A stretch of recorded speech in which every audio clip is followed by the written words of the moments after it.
Today I'm talking about the worst mistakes that I've made since I started striping, how employing the wrong people can have negative consequences within your business, as well as how desperation can significantly impact you as well when you're first starting and trying to scale up.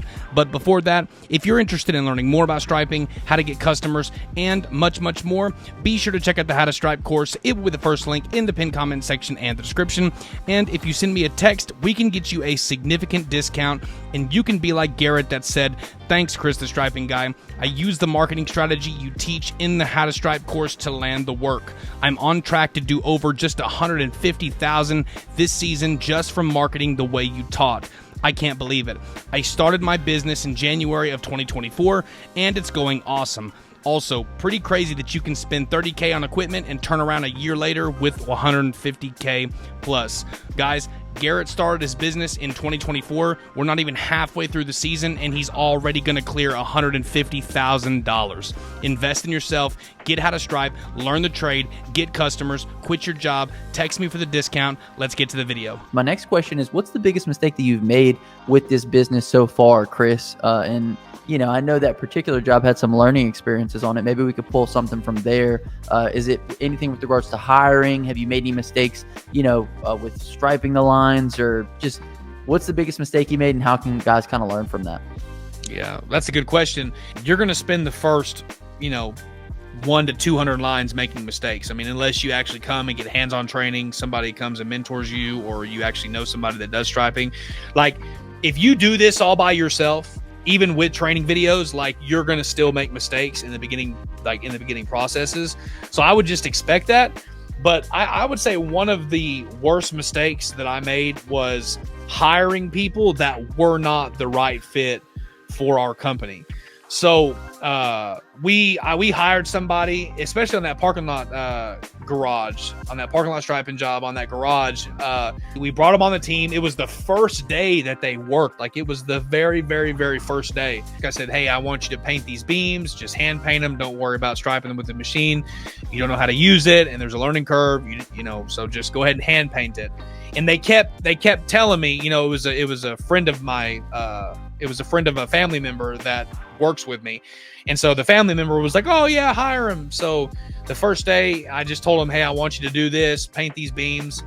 And then they kept telling me, "No, well, we need to do this. And if we did it this way, it would be better. And we need to set up the machine. We. And so I was like, okay, they kept saying, this is what we need to do. And it was a mistake of me to let them do it. But I like to let people experience failure, because failure is how we learn from our mistakes.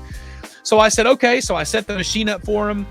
And I probably shouldn't have did that, because they ended up getting paint all over the column. I mean, they sprayed paint and it went everywhere. So the biggest mistake that I've made is hiring people that are not the right fit for our company, for sure. How did you remedy that mistake, Chris? Like, was it easy to get that paint off of that column, or is that something you had to just discuss with the manager? No, we actually got the paint off. Okay, so one of the things that you can do when you experience a mess up is you can just get another shade of paint, or you can take a spray paint can. So if you're in a parking garage, you could take a spray paint can of charcoal gray, the same color as the ground, and then you can essentially cover up your mistake. And then, by the time that spray paint fades, the other stuff's going to be faded too. Covered it up with some paint. We repainted the entire beam. And you couldn't see the defects in it at all. So we ended up getting a 5-star review. We got paid. Customer loved it. And then they called us back to restripe the parking garage directly north. So if you're looking to level up and cash in on some big ticket customers, then consider checking out the How to Stripe marketing pack, where people like Garrett that got $18,000 worth of work off of what he learned from the training said, "It's all good, bro. No worries. I've already made $18K this off season in the past month from using your marketing videos. I'm more than satisfied." Or like John that made $15K from the training. He said, "I've landed over $15,000 on 2 jobs in less than a week using the marketing technique you teach in your online course. I'm waiting to hear back from 4 more potential customers who got bids. I can't believe it. By far the cheapest, easiest, and best results I've got from advertising for my company. Thanks for making the course available." Or like Jamie that landed a $34,000 school district. He said, "I'm so happy. just got confirmed. I landed a $36,000 school job. I'm so happy. 7 schools in total starting sometime next week. And right now we're doing a discount for the marketing pack. So if you send me a text message or an email letting me know that you've seen this video and want access to the marketing pack, we can get it to you. That way you can start leveling up and landing bigger customers. All right, let's get back to the video. Dang. Okay. Beautiful. So we made the scenario right. Now, Chris, in that instance, was it a case of hiring out of desperation in a way? Like, weren't you in kind of a hard place because they needed this thing done quickly and you just needed somebody there to kind of, fill a spot? Was a little bit of a desperation hire as well? Yeah, it was. I would say it was coupled with desperation and just ignorance, really, because I had other people that were asking me to come and work. But I didn't, I was kind of uncertain about it. But then the people that already work with us, right? So like we've already got a team that does our striping for us. Like when I'm not out in the field, they're out working with me and for me. So they were recommending them. They were saying, hey, you should think about it. You should think about it. And then after they kept asking me a couple times, I was like, okay, I'll think about it. Let's try them out. And then we tried them out. It was a disaster. They said they were going to come back they were going to go eat lunch and then come back, and they just never came back. And I ended up finishing the job by myself. So that's a tough place to be. And just with regards to any other mistakes that you made, Chris, had you made any other mistakes with regards to pricing? I know we kind of talked about the Sonic situation. Do you kind of want to kind of bring that up just so guys can learn from the fact that you don't underprice in order to land, because then you put yourself in a bad situation? Yes. So that's pretty much when you're first starting out, you don't really understand your value. You don't really understand your how valuable your time is. And as you get better and as you scale your business and as you do larger projects, the more and more projects that you do, you'll get more comfortable, you'll get better.